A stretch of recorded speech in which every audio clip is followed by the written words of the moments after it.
going to get very Dragon's Den now. We've got some pitching to be done. So at this point, I'm going to welcome to the stage Director of Sky Arts, Phil Edgar-Jones, and Director of Sky One, Adam Macdonald. Hello. Hey, have a seat. Welcome. Have a seat, both of you. Welcome. Thank you very much for being here. Guys. Now, could you just explain to everyone a little bit about what's about to happen and what are they fighting for? Gosh, right, okay, so what's about to happen? I think the 3 teams of 3 are going to pitch ideas to us. We gave a brief some time ago that I think was passed around to everybody, so it was to come up with a programme for Sky Arts, which is basically arts. Adam gave us a brief as well for Sky One to come up with a kind of family entertainment show on a Sunday night, but I think they've got... And also a transactional show. Transactional show, so we're hoping to be 3 exciting ideas to listen to. So the normal pitch process, of course, doesn't happen in front of thousands of people. Yeah, this is quite intense, I mean, say thousands of people, I can actually count. Yeah. Just by the way. I'm glad there's not that many people here. Well, it doesn't happen in this sort of crowded environment. Yeah, so they are going to be nervous. It's quite a nerve-wracking process, just pitching normally anyway for people who come in, I think. So I think we all need to be very warm and supportive in a minute with our claps and cheering. Yes. Wolf whistle halfway through, why not? You must have seen a million pitches before, so just quickly, what are you going to be looking out for? What makes a pitch stand out for you? Well, first of all, passion. Kind of conviction in what you're pitching. Even if you kind of don't think it's brilliant, you've got to kind of pitch it with conviction. And then something that is unlike anything we've heard before. No pressure then. This is scary. My heart's beating. Let's bring on Thank God for that. Yeah, I'm still alive, which is nice. Let's bring on Group 1. They're called CWM Productions. Good luck. Warm claps for them, please.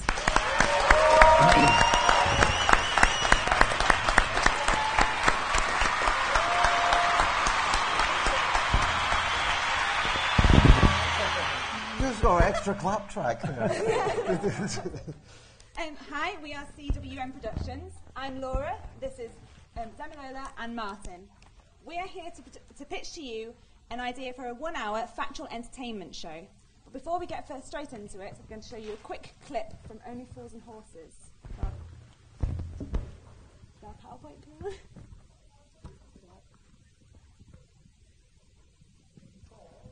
£1 million.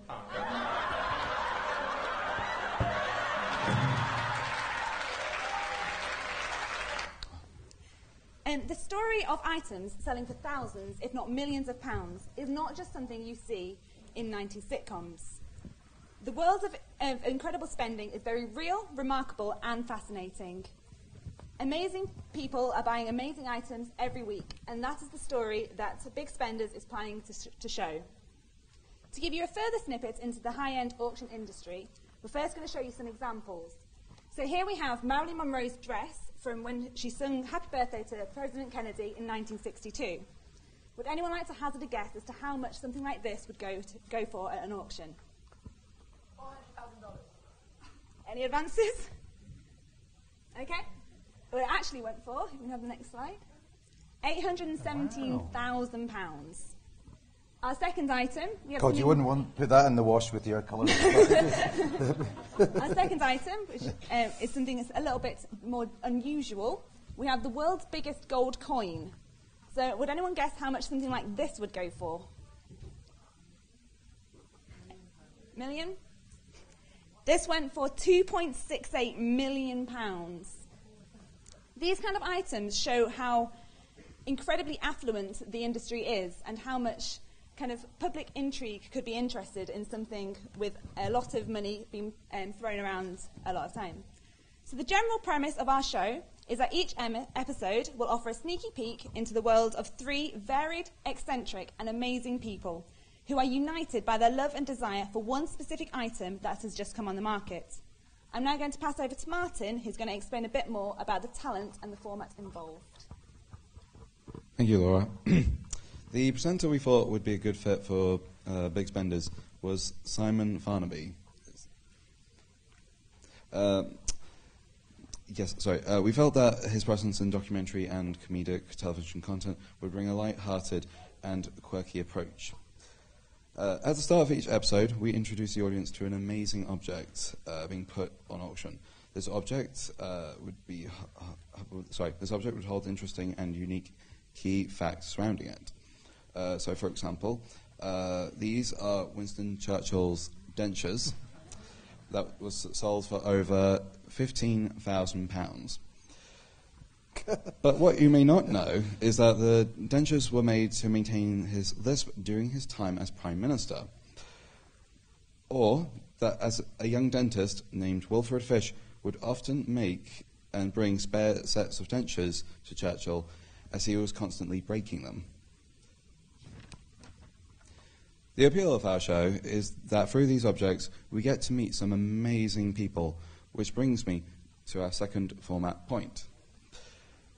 We are introduced to three remarkable people, united through their shared love of one item.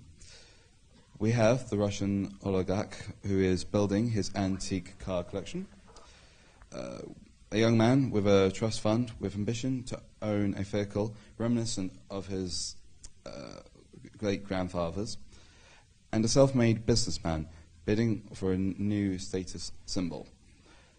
The beauty of big spenders is there's no defined bidder. Through this shared interest, we get a window into the world of lifestyles and houses of fascinating characters. It is the variety of these characters that will draw audiences in. Once we meet the bidders, we then see them engage in a dramatic finale held in a popular auction house. The auction finale sees them competing for the prized object before the auction has declared a winner. The audience will tune in for the dramatic suspense that the finale offers as they root for their favourite bidder. So, the show will be interspersed with many features, where we'll be focusing on other interesting items. So take Winston Churchill's dentures, for example. That will be our A-line story. That will be paired with a myriad of items that also work as the B and C lines, which also have incredible facts. These can also be offered as A-line stories. We've got the action comic, number 1, which was sold for 3.2 million. The auction world and the unique characters offer a longevity of our idea. Whilst the variety of storylines, quirky high-end approach sets us apart from other auction shows. So, as Martin mentioned, we have the Russian oligarch, self-made businessmen. This provides an aspirational tone to our show. And as we dive into their world, we reach out to the warriors within ourselves. We celebrate the arts, from the pop culture to the items of scientific intrigue and classical arts. So come and join us into the world. Come and join us into the insight into the world of the weird, wonderful, and wealthy.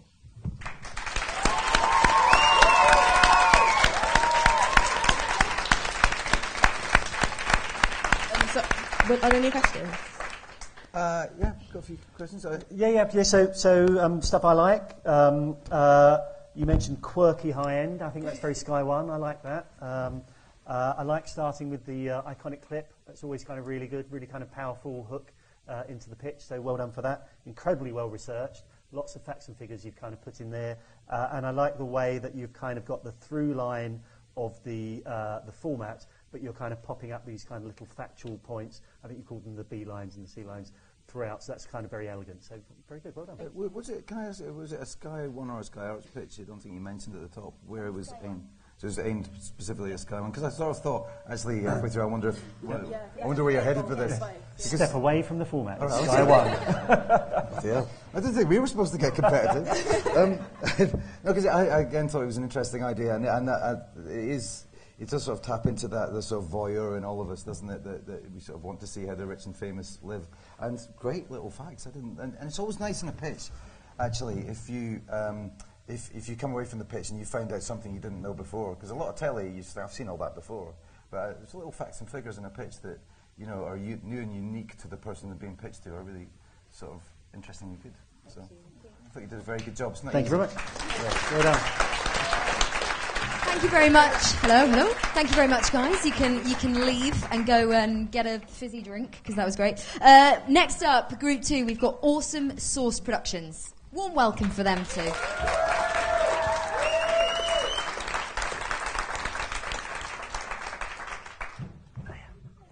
Hello. Hiya. How you doing? I'm Rika. I'm Louise. I'm Patricia. And we are Awesome Source Productions. Where'd you get the name from? I think I said something about it's going to be Awesome Source, and they were like, "Oh yeah." Good name. Do you know the amount of time the amount of hours people spend trying to think of their production company name? That's actually rather a good one. Well done. Cue the video.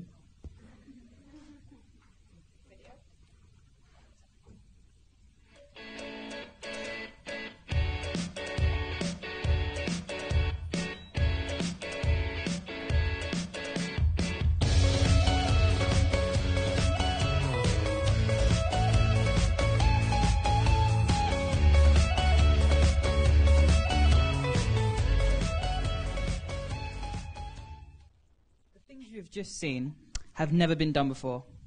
Imagine in Syria, Doctors Without Borders are printing 3D casts. They're not only half the healing times, but also can be printed virtually anywhere.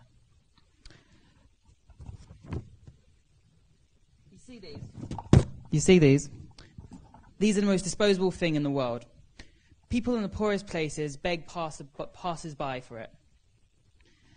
One of our pioneers wants to build an entire house from these alone, and then eventually a city and more. For the first time ever, the Paris Fashion Week will feature the first ever fashion line made exclusively for amputees. It's functional, fashionable, and will improve the quality of life for any amputee. Pioneers aims to show on Sky Arts, and it follows these inspirational and inspiring trailblazers who fuse both design and science to create something that has not been done before.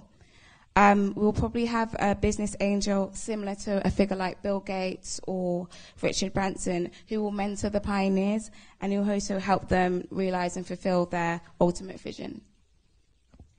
So we lost our PowerPoint presentation, but the format is a 1-hour format, which in each episode we follow one of the pioneers as they realize their ultimate vision.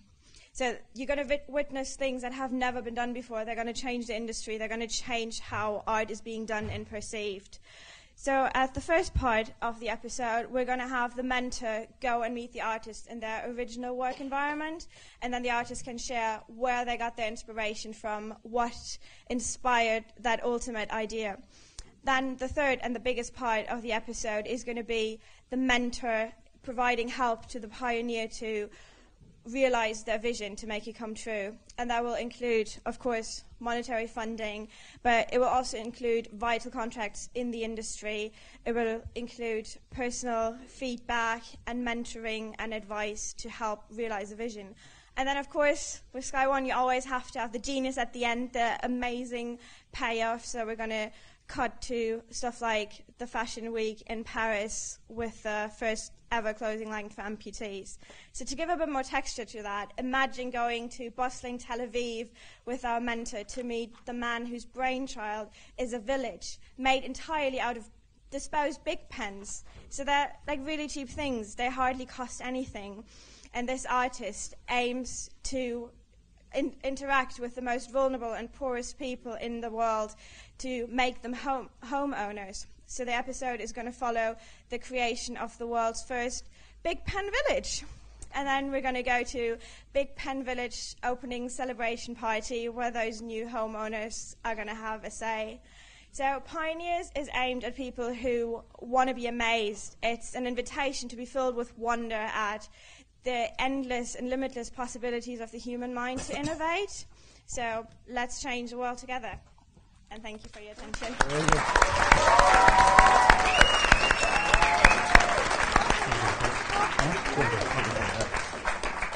Listen, thanks for that. Again, very confidently done.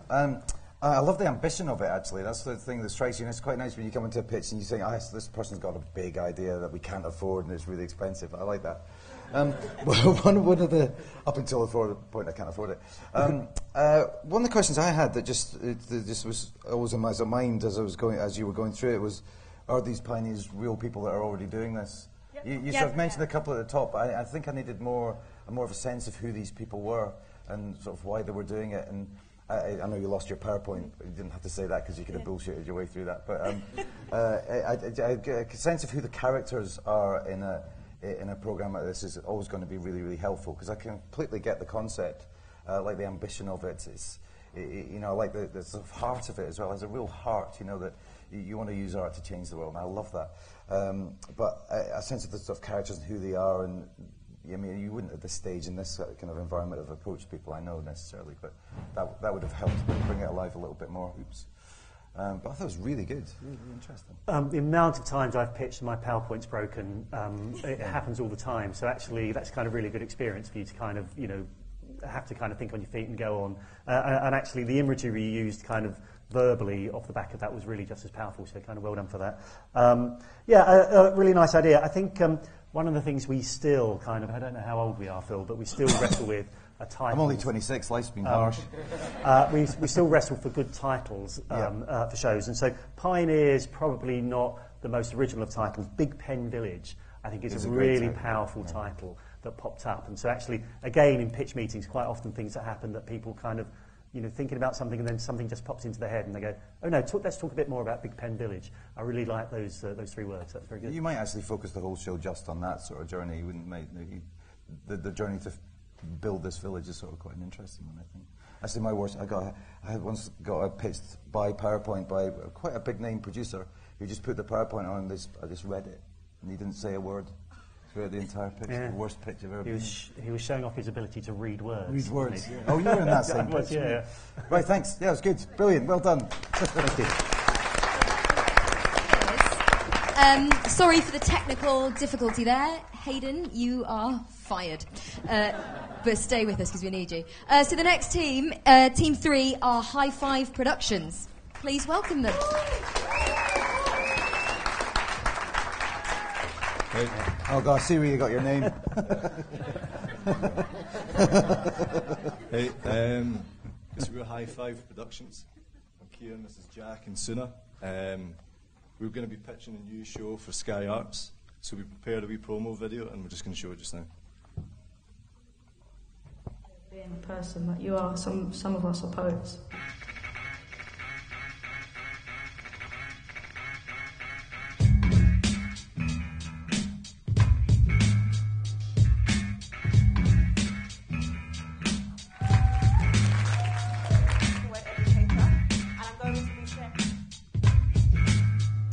Be nice to your turkeys this Christmas.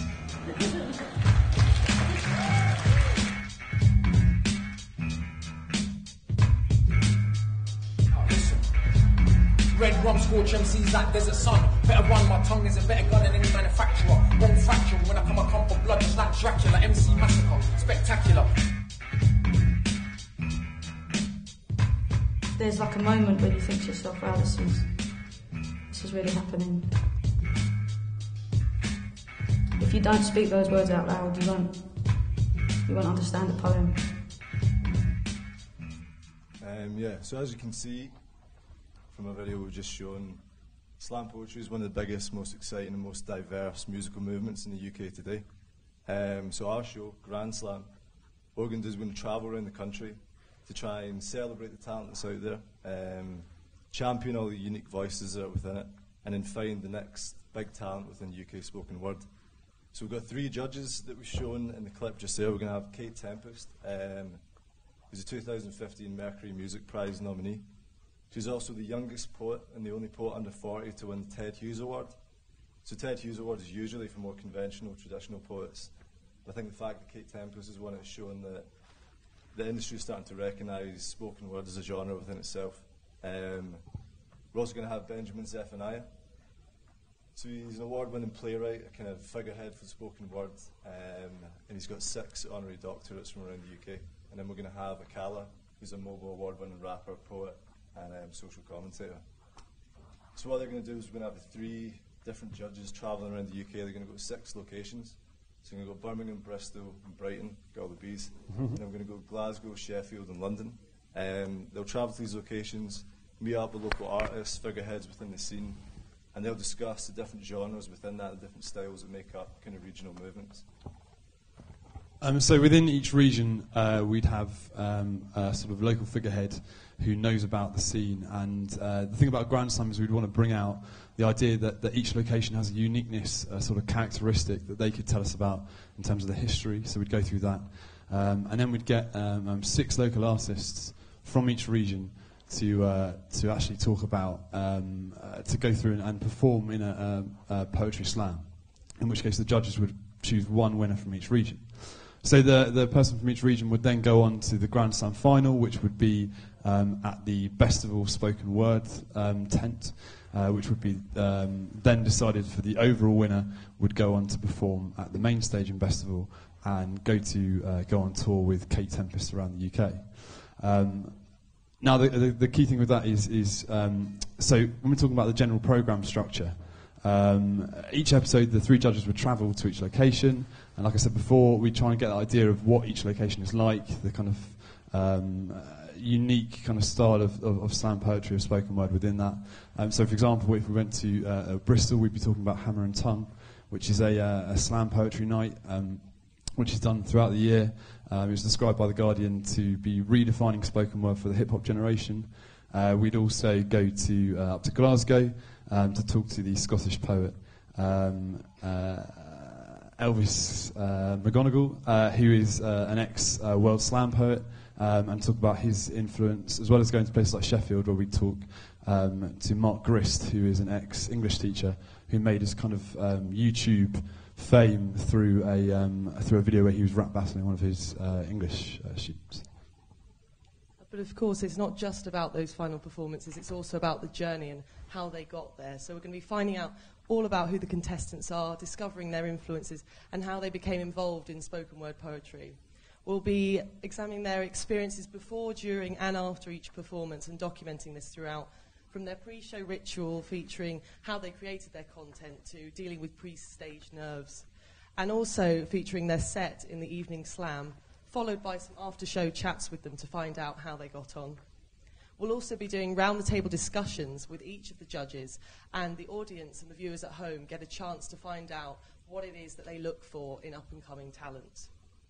Performance poetry has never been more exciting.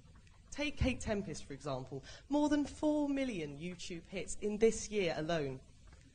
Holly Poetry, at only 23 years old, is the only person to have recorded a spoken word performance at the Abbey Studios in London. And George the Poet, the Sound of 2015 finalist. And he also has a sellout UK tour. As you can see from all the existing talent that we've used, it's clear to see that there's such a range of genres that it could appeal to a mass audience, from comedy to grime, hip-hop, rap, as well as political and social commentary. Grand Slam is not only entertaining, but also informative, giving even stronger voices to these talented performers. We're really passionate about bringing the spoken word scene to the TV screen, and we feel that with the help of Sky, we could achieve just that. Thank you so much for listening, and we look forward to receiving your feedback. Thank you very much.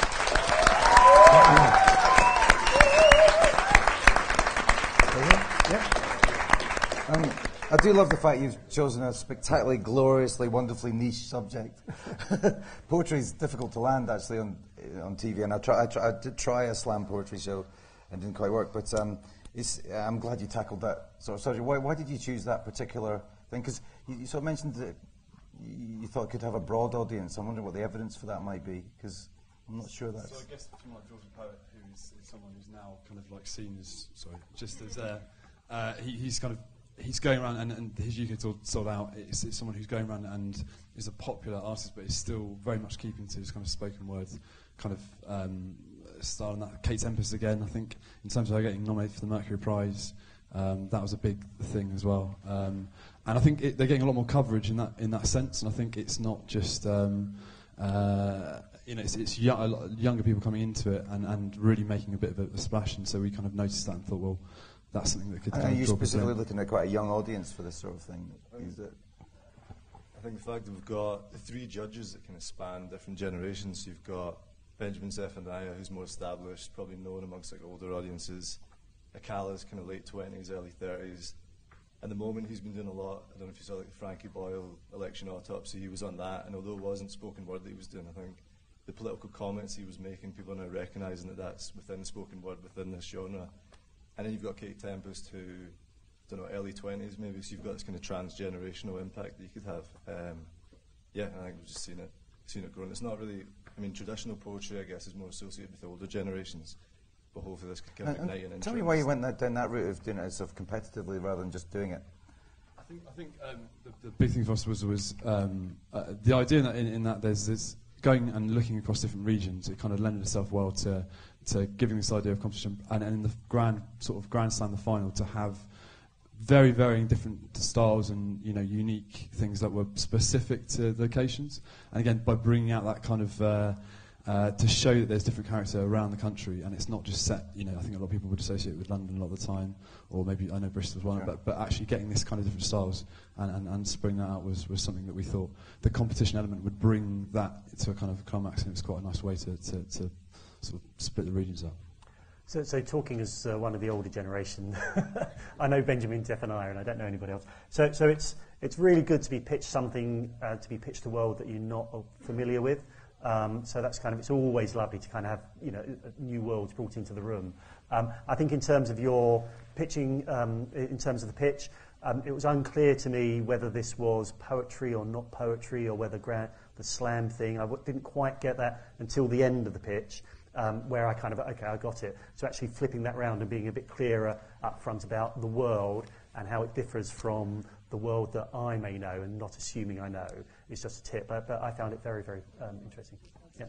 I was just about to say... We're going to have to wind up, just so you know. I'm going to have to stop there, because we could go on all day, but I'm going to have to cut you off there. It was a brilliant pitch, but Phil's got a train to catch, frankly. So we're just going to roll this along. So thank you very much. Can you have a round of applause for that, team?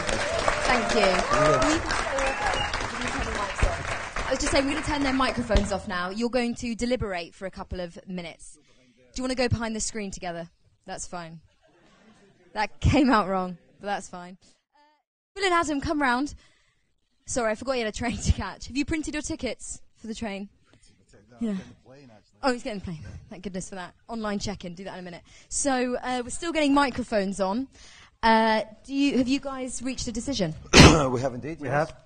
Okay, and how... This feels like it's weird, isn't it? Because it's face-to-face. Yeah. So hopefully no tears. But good luck, guys. They were all brilliant pictures, and I know everyone really enjoyed them. Just to say that I did a session, we've both done sessions in the last couple of days. I did one this morning. I was absolutely petrified this morning, and that was just talking about kind of what I talk about all the time, to actually come up and pitch in front of people to us. I kind of hate doing it. You're all brilliant, actually, so well done. Well done. I know we're pushed for time, but just say they were all interesting ideas and all sort of had a unique take on something, unfamiliar subjects that we hadn't quite heard before, and it's very difficult to make these sorts of decisions. But we have decided that, and it's a great opportunity, this, I think, to work at Endemol for 4 weeks and get some development money to really work the pitch up, and we decided to award that to Awesome Sauce. Well done! Guys, well done. Seriously, congratulations. And thank you very much, Adam and Phil, for being here as well. Now, just because... well done, guys. Anything to say, by the way? Wow. Wow, good. Strong. Yeah, thank you. Thank you so much. Yeah. Thanks, Phil. I'm sorry we couldn't all do it. And I just want to say that everyone in the groups has worked really hard, and I loved every idea. And I think you probably feel the same, that you would like to commission all of them. Awesome. Well done. Thank Good you. job.